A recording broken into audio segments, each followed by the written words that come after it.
YouTube gang, YouTube family, squad up. This your boy PZF. Check the F in. Yes, man. We finna do that. The title of this video, my testimony.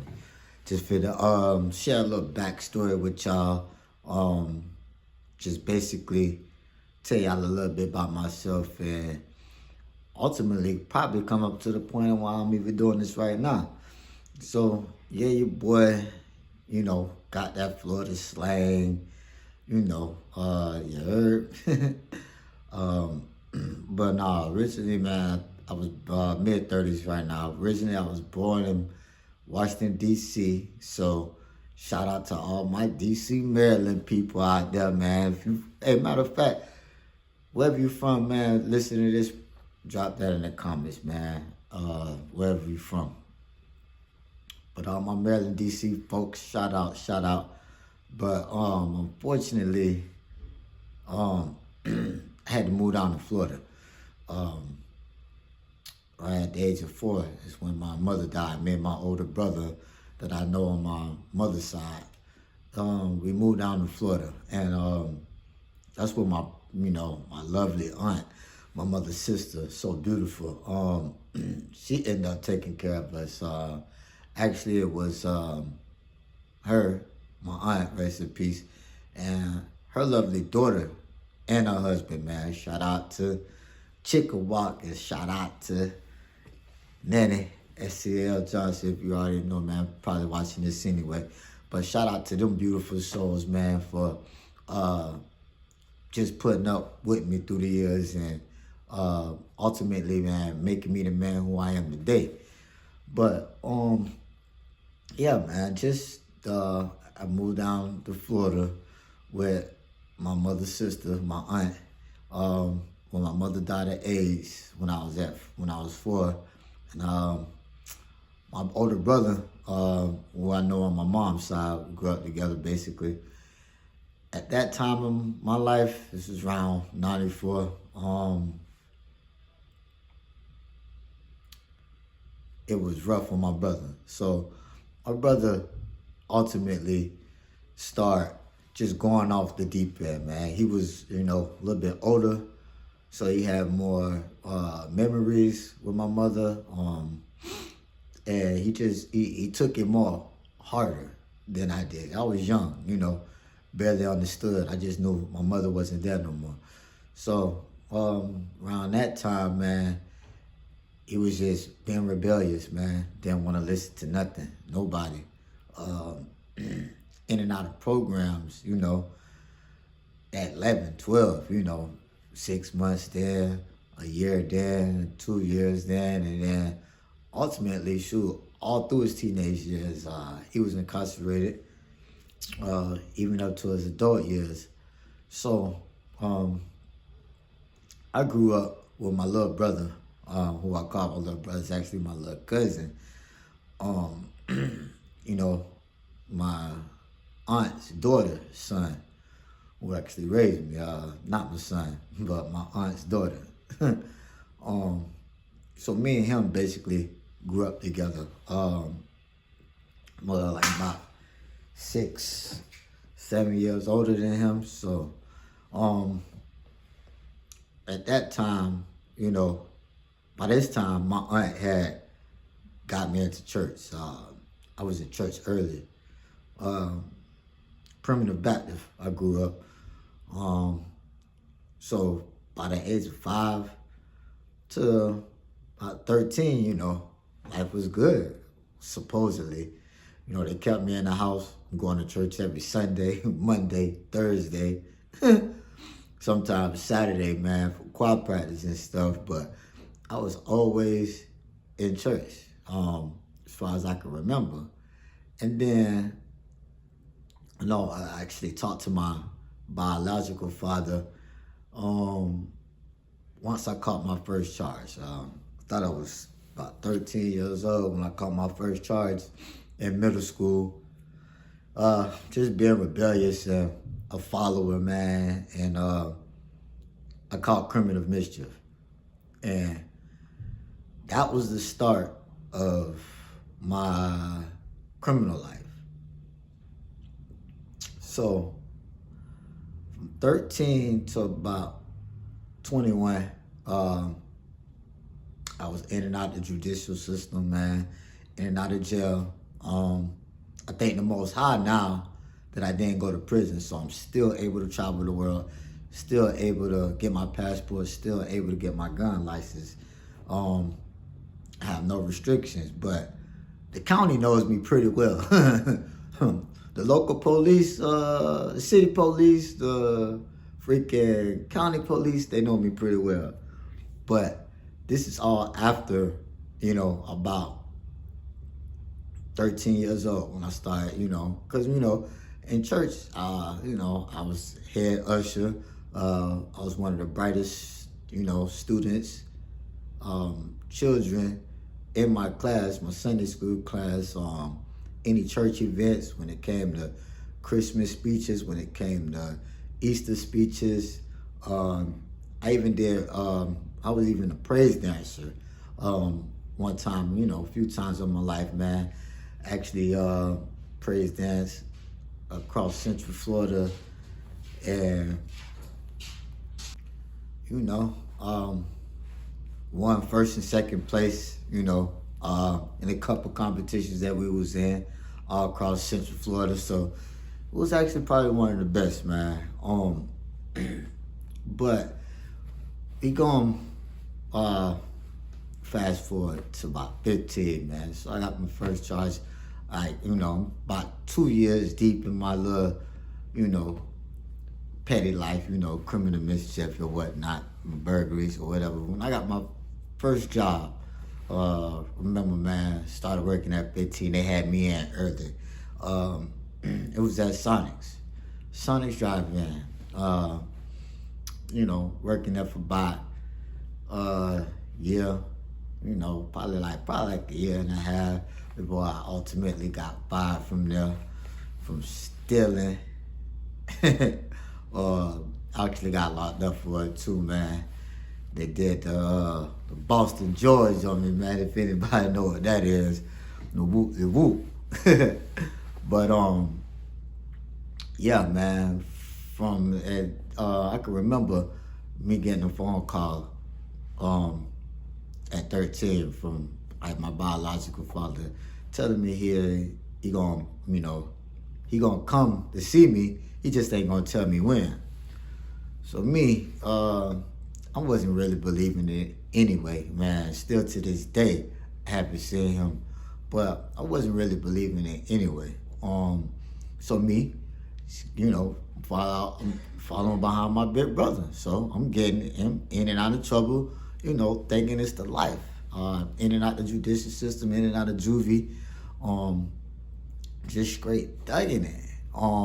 Forgetting everything that I learned in church. Well, I'm thinking and I'm forgetting, man. Because it says, man, teach a child in the way he should go, and when he's old, he would not depart. So I thank the Most High for everything that I did learn in church, still being alive today. I'm so lucky that I didn't die in my sin. I thank God I didn't die in my sin, because I wouldn't be here today, man. And I know where I was going, man. Now I'm older, I could realize, man, that wasn't the life that I wanted. Especially to die in my sin. So I just thought forget everything I was taught in church, man. I didn't have my mother, I didn't have my father. My big brother was always in jail, never seen him. So I grew up wanting to be, just like them. And, I remember, I caught my biggest charges, one at 19, and this was when I was an adult, and my last charge I caught was 21 years old. And then by this time, I had stepped away from the church, as you could see, around 16. I started sneaking out of church, running my aunt blood pressure through the roof. It was kind of hard for my aunt, and her daughter to juggle me. I moved to her house. I moved to my aunt's house. I moved to my cousin's house. I moved to my aunt's house. I moved to my cousin's house. I was bringing so much stress and, strenuous, man. Like, I was just a little rebellious kid, man. But I thank God that they taught me whatever I needed to do. They taught me, they taught me the right way. I just chose not to listen. I just chose not to follow. They taught me how to cook. They taught me how to clean. They taught me to work for my things, get a job early. They taught me how to pay attention. They taught me how to study. But I wasn't applying those things when I was young. I just thought I, knew everything. I was kind of probably butthurt and upset how the things I was living because, I didn't have the things that my friends had. They had Jordans, they had nice clothes, they had cars at 15, 16, and, they always ate out. I just remember, riding past McDonald's and, be like, hey, me and my little brother be like, can we get some McDonald's? And first thing they'll say is, you got McDonald's at home. And now I realize what they talk about. Now that I'm older, man, I realize exactly what they was talking about. First of all, it's bad for you. And second of all, it's cheaper if you really cook at home. So, just me not understanding the full swing of things, thinking I knew everything, just like most, teenagers, just like most young adults. So I remember, before my aunt died, my brother was finally doing right. My older brother was finally doing right. And, the mother of his kids, came down, just one random Friday to check on my aunt, just to say what up. I still don't know the initial intent on why she came down there, but I just knew my big brother was home. And I haven't seen my nephews and nieces, he had, I think got 5 now, but I think at this time he only had 2 or 3. So I'm just excited, I think my aunt had to work a double. I never forget this weekend. Back then I didn't know what doubles was, I'm just used to her coming home at 3 o'clock. I knew her schedule from 7 to 3, but I just didn't understand the word double. Now I know, meaning she got off at 7 o'clock p.m., but I can remember, like I had just got off probation. I was already sneaking out the house when I had curfew. They put me on curfew. But I think after I completed that, I had lost my key to the house. So, after I got out of school and did what I wanted to do, smoking, drinking, tried to, be a little hustler, sell whatever I had to sell. I remember coming home and waiting for my aunt, thinking she was going to be home. So, the mother of my nephews and nieces, my brother's baby mama, she came and pulled up. And this time they lived in a different county. So, yeah, my aunt wasn't home, and I was happy to see him. And, she's telling me, you need to come see your nephew, blah, blah, blase, blase. Your brother's out, he's doing good, blase, blase. So, yeah, I immediately hopped in the car, took off to a whole nother county. Wasn't that far away. It was only about 15, 20 minutes away. But I remember staying there the whole weekend, Friday, Saturday, Sunday. Not calling my auntie at all. Like, nobody knows where I'm at for these 3 days. But in this whole different county, like, I was doing things over there that I didn't even do in my own city. So, man, the hype was so real. The hype was so real, man. I just couldn't wait to come to school Monday and tell all my friends and associates or what I had went through or what I did in just those 3 days because, like I say, I'm in a small city. Shoot, barely nobody I knew, went outside the city, unless you had a car or unless you was older, but kids my age, we ain't really go outside the city, man. So to be in a different city and experiencing something completely new, I want to be able to tell that story. But, coming home Sunday, sister-in-law about to drop me off, and right then and there, my aunt tells me, you can't live with me no more. And this is when I became a man. Say I can't live, I can't live with them no more. I was being too rebellious. They didn't know where I was all weekend, and I just can't be there. So now, after my trials and tribulations that I conquered early in my life, we come to, after I got kicked out, after my aunt said I couldn't be there no more, I'm around 23 years old now at this age. I got my car, I got an apartment. So, I'm thinking I'm doing good, I'm selling my little whoop on the side, thinking I'm the shiznit. And this is around the time that I met my beautiful now wife, so special and dear to my heart. But this comes to a pivot point in my life right now, because now, I'm paying bills on my own, got my own car payment. Now I'm becoming a young adult. So, immediately, as soon as I got with her, just like all my other relationships, I didn't think it was going to be nothing. So I kind of played with her heart, played with her feelings. And, ultimately in the end, I had to drop everybody I was talking to, and focus on her as a real man should. So I ended up being with her for at least about 4 years. 4 years before I even got engaged to her, man. And, 2 years shortly after that, we was engaged for 2 years, then I married. So now, I've been going on 13 years together, man, and about 8 years married, man. All praises to the Most High, man. Never thought I'd be in this position, though.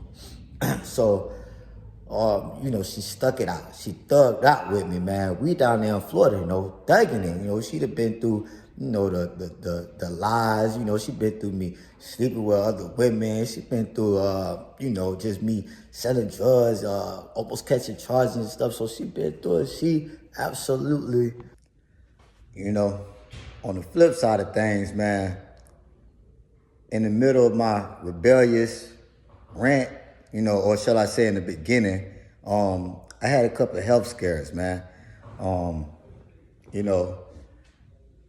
I was diagnosed with pneumonia, man, for the first time. And I remember getting out of the hospital and, the hospital people telling me, don't go back up there in that water, man, or you're going to catch it again. And guess what my dumb behind do? I get back in that water and I catch it again, man. So I had pneumonia 2 times. So grace, the grace of God saved me twice, because I know people, that have passed away just from pneumonia, And if that wasn't enough, man, I was taking Dilan, and if anybody out there know, Dilan is a medicine they give you for seizures. So with me being in the midst of the pneumonia, getting stressed out, I had 3 seizures, man. But God's willing, man, he still kept me in his arms. He kept me in his nest.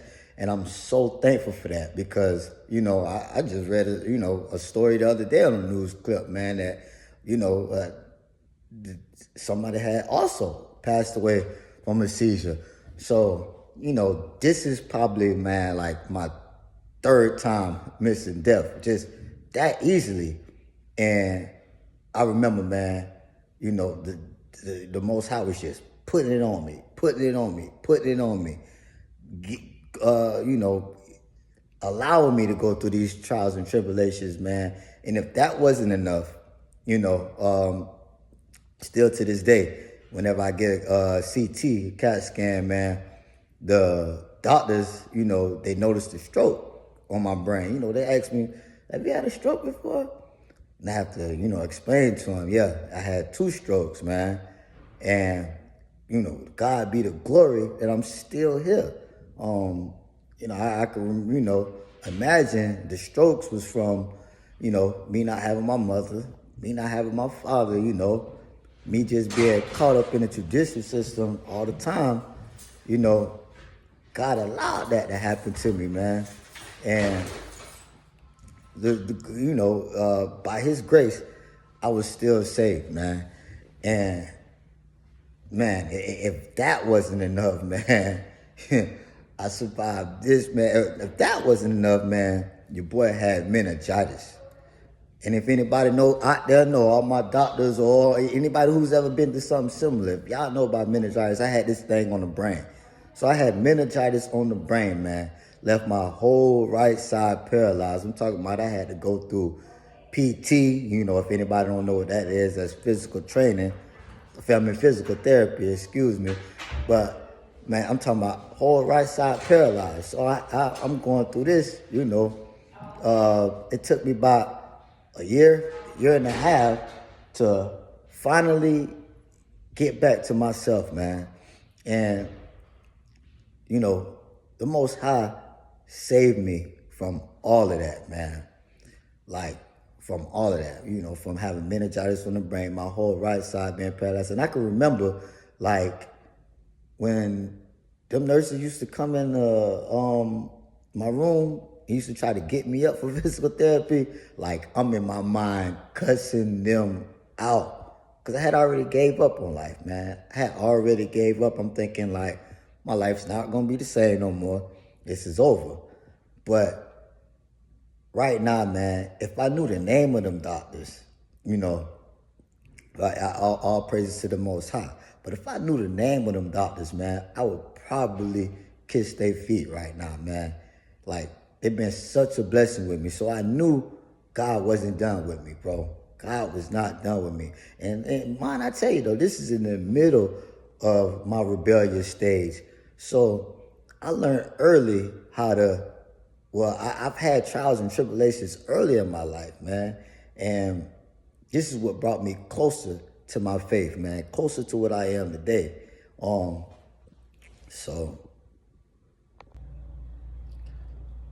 So as I'm, you know, living according to Yahweh, or what I thought I was doing, man, the whole time, man, I was faking. Like, it wasn't really registering to me, like, you know,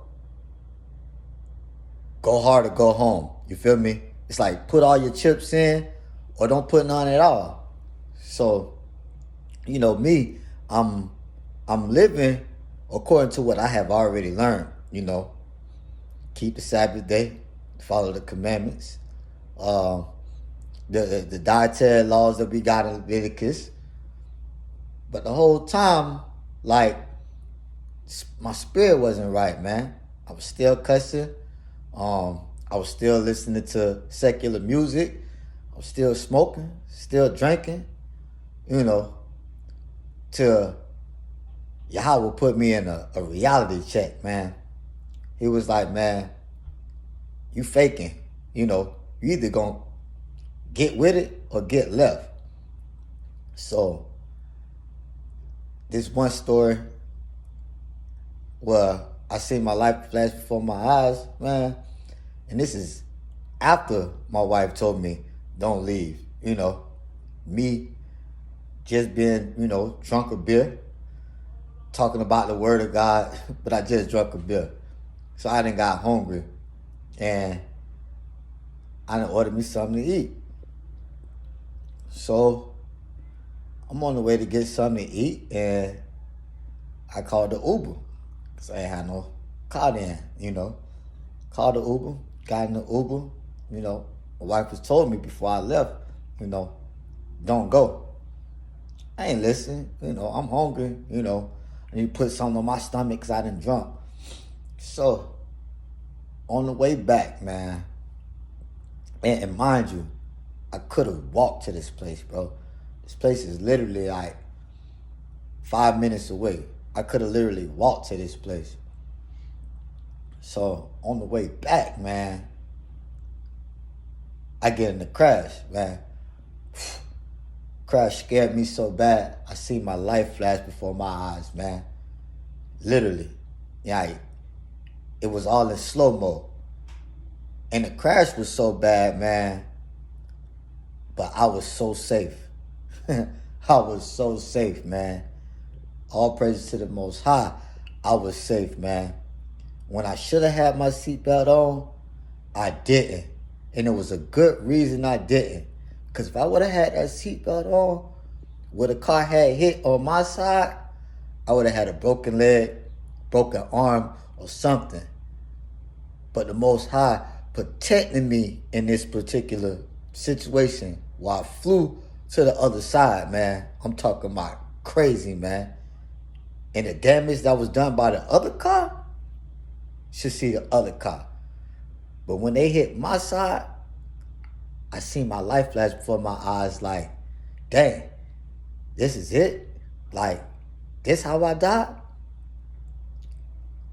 And then, in an instant, bro, I seen how life can change, bro. In an instant, man, of the blink of an eye. I'm going to put the verse up there, man. The blink of an eye, man, your life can change. And at that point in time, I said, man, I'm done going halfway. I got to go all the way. And I got to go hard. If I'm going to do this, I'm going to do this for real. And that's all it took, man. That one moment, I see my life flash before my eyes. I knew I had to quit faking. Put all my chips in. So I got sober. I stopped the profanity. I stopped listening to secular music. And I put my trust all the way in, man. And if you want that change in your life, man, you got to be willing to change, man. You can't allow, you can't want to have the kingdom but don't want to sacrifice nothing. You can't want to be a rapper but don't go to the studio. You got to sacrifice something, man. Like they say, man, you can't have your cake and eat it too. And that was a pivotal moment, like a real pivotal moment in my life, man, that got me to say, like, all right, you in the truth, man. You know this truth. You live in it, but you still trying to be in the world. It's like I tried to have my foot in the world and my foot in, I tried to straddle the fence, as they call it. And God wasn't having that. He was like, nah, we ain't straddling no fence, man. Just like the word say, man. Choose who you gonna serve. And that was a pivotal moment in my life, man, where I knew I had to make a decision. And I'm glad I made the right one. I'm in New York, located in upstate New York. Shout out to my upstate people. But, I remember, the specific time in my life where, I was just tired of being in Florida. And my wife now my wife, she stuck it out with me. She been down here with me for 5 years. And she been trying to get me to go to New York. She been trying to, hey, when you gonna go up there? When we gonna take a trip? And, I just keep brushing it off like, yeah, I'm gonna go, I'm gonna go, we gonna go. But ultimately, man, it was just a cycle. Every 30 days, something do. Bills due, car note due, and I had habits, smoking, drinking, partying. So it was, I was in a hamster wheel, so they call it. So I remember, man, this particular time in my life, I'm like, man, I'm tired of being in Florida, you know. And this is how I knew that the Most High always had His hands on me. So, you know, like I say, me and my wife, she had been with me in Florida for 5 years. So this particular time, I had, you know, I got a nice check, nice size check, you know, had my vehicle. And at this time, we were struggling because I lost my apartment, and we were staying at friends' houses. We were staying in the car, sleeping in the car. We were sleeping in hotels. You know, it was just, man, it was a terrible time in my life. Like, I was really down and out, man. Like, having you and your wife sleeping in a car, man, in a car, bro. You know, sleeping at friends' house, man. You know, couldn't pay for the hotels no more, man. So you just feel like the world is against you, man. You know, I'm having trouble paying my car note. So at this time, man, I had got a nice check. You know, almost $2,000 on the check. So at that time, I took a trip. I was like, babe, if we don't leave now, we're going to be stuck down here for another 5 years. And that was one of the best decisions I ever made, man. Because me, you know, I'm already grown now. I'm learning how to pay bills now. I'm learning how to put my wife first now. You know, we got married and we took a trip. And I remember, you know, first getting here, not knowing nothing about the new city. You know, and where I'm at now, man, if you're not careful, this city will swallow you up, man. You know, I've been up here now for almost, it's been like 8-9 years now. And just the amount of people that I've seen come and go is ridiculous, man. I'm talking about so many people that I've actually met. I've actually shook their hand. I've actually said hey to, man. Like, is now gone, you know, now passed away. And it's sad. But I thank God that I'm still here, man, because this city would have chewed me up and swallowed me up and spit me back out, man, if I let it. But I didn't let it. Remember the first job that I got when I came up here, it was at the Cheesecake Factory. And I met a brother who had these fringes. I met a brother who had on fringes, not fully understanding where he coming from. So he talked to me. It was, you know, we the people of the Bible. Our Heavenly Father is black. You know, His Son is black. You know, the prophets in the Bible is black. You know that we have to stand up and be who we is. So me, it's being, you know, somebody who's conscious and always ready to learn. I'm ready to learn at any given time. So as I'm soaking up the information, I'm letting it go through one ear and not the other.